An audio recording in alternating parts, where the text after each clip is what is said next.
Hi guys, welcome back to From PSD to HTML5. My name is Dan Wellman, and in this lesson we're going to start adding the CSS that we'll need to turn our pages from the bland linear layout the underlying markup gives us into the design demonstrated by the PSD. So in the last lesson we added the base underlying markup for the templates, and today we can start to style things up a little and start adding some of the classes that we get from Bootstrap. And this will give us the layout. So that's the next step. We start out with the base HTML, and we can then start to think about the kind of high level layout stuff without worrying too much about the actual details of the design. In this lesson, we're thinking really about the layout of the page as a whole. So let's just go back to the PSD briefly. I'm going to clear these guides again, and I'll just save that so that we don't have to keep doing that in every lesson. And if we switch on the grid, we can start to think about which elements should be in which grid containers. So in the header, we can see that the nav needs 4 columns, and that gives us 8 columns for the logo and the text. So to take advantage of Bootstrap's grid, all we need to do is add some class names and maybe some containers to various elements within our page. So in the header then, first thing we need to do is to add the class name container to the body of the page. And this is one of Bootstrap's classes. And if we just take a quick look at the page, we can see that the container gives our page the 940 width that the designer requires, and it centers it for us. So that's exactly what we need. And also the container class is needed for some of the other Bootstrap classes. So for the header then, we can add the class name row to the header itself.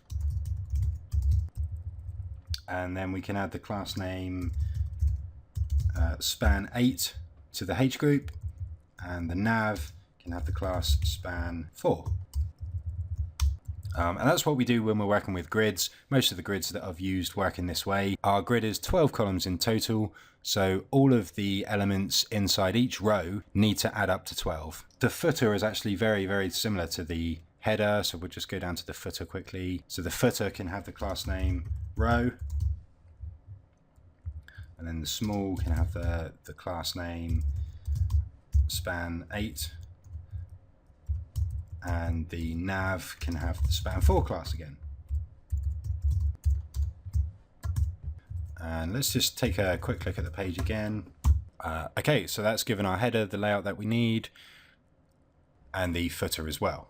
So that's exactly what we want, that's fine. So we've given the page a quick first pass and added some of the class names to some of the simpler elements. So now we need to start looking at some of the more complex elements like the main content container. So let's go back to the PSD. So we can see that in the main content area, we've got a heading which can be 8 columns wide, and the social icons, just like the nav, can be 4 columns wide. So first of all, we can add a row container. And then for the elements in the first row, the heading and the list, we can add the required span classes.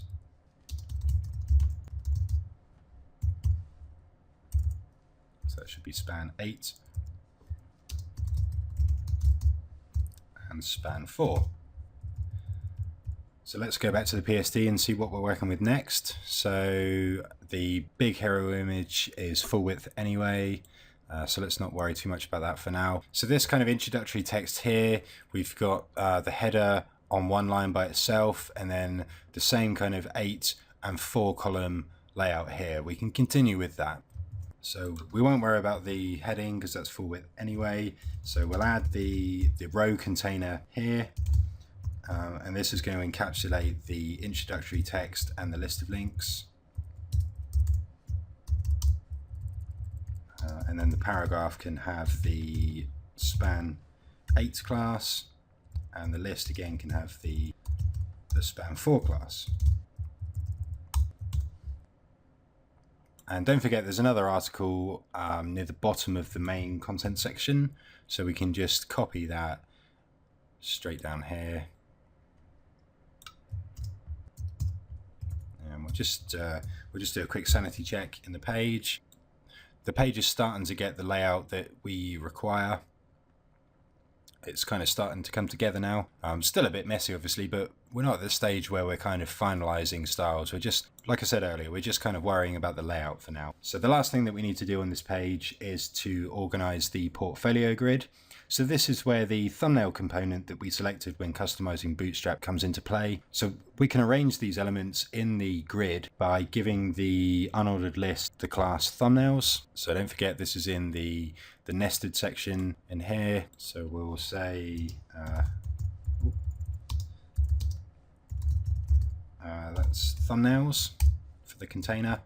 Now each item takes up 4 grid columns, so the li elements here can have, these can all have the span 4 class, and we can just copy that onto each list item.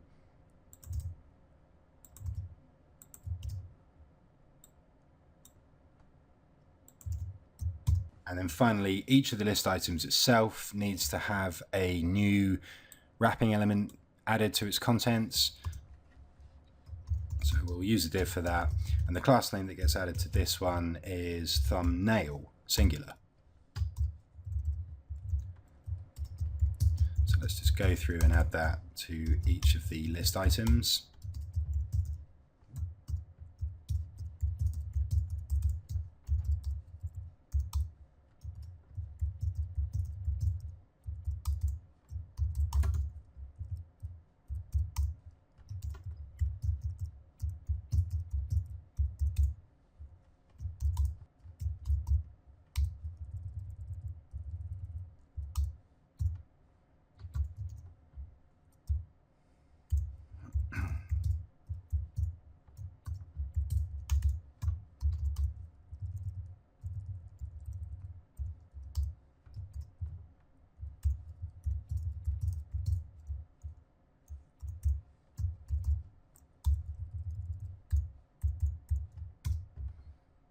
Okay, so if we go back to the page now,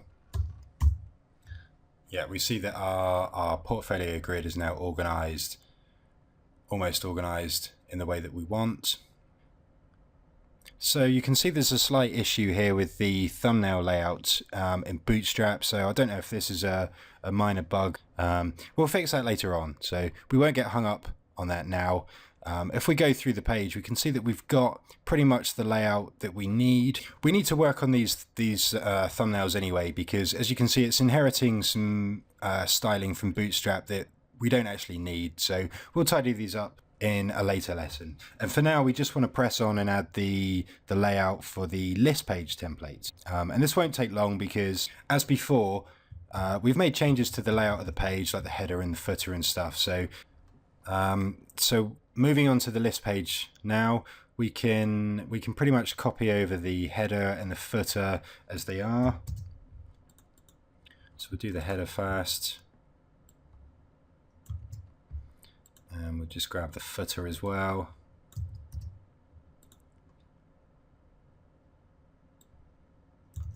And then there's one of these articles near the bottom of the page, so we'll copy this one over as well.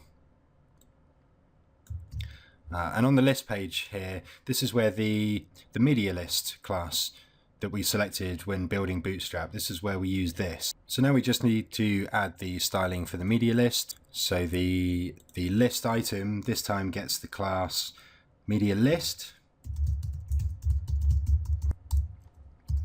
And then each of the list items gets the class media. So we need to add a couple of new containers. So the first one, we give this one the class pool left, and that's a Bootstrap class again, and all it does is float an element to the left. So we'll wrap the image in this container. And then for the image itself, we need to give this the class media object. And then the second container, this time the class name is media body.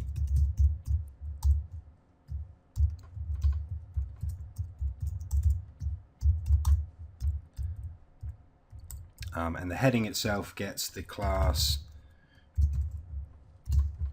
media heading. And we can copy this format down for all of the list items, and again we'll just need to update the SRCs of the images. So we'll do that now quickly.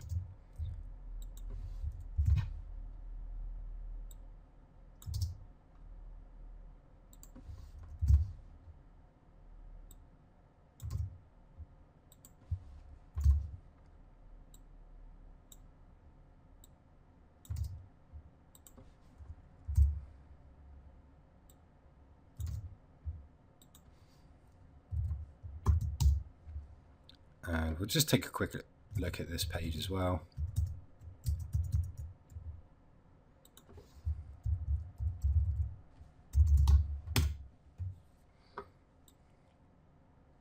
Okay, so very similar layout to the home page. Obviously, again, it's just the layout that we're looking at here, and we just need to go back and add the class container to the body again. And now we should find that the list page is nicely centered as well now. So in this part we looked at defining the layout for our 2-page templates using the PSDs as a guide. We can use a grid system that matches the number of columns in the PSD, but so far we've only just added the layout. So this is just the first pass of styling. So we start out high level, dealing just with the layout, and we can then progressively go deeper into the page and add more detailed styling for particular elements. So we've added a couple of new container elements to the underlying markup, being careful just to add the minimum amount that's actually required to achieve the desired layout. So that's the rule. Start off minimally and only add what you need. In the next lesson, we'll get the templates looking much more like the PSDs by adding some decorative styling. Thanks for watching.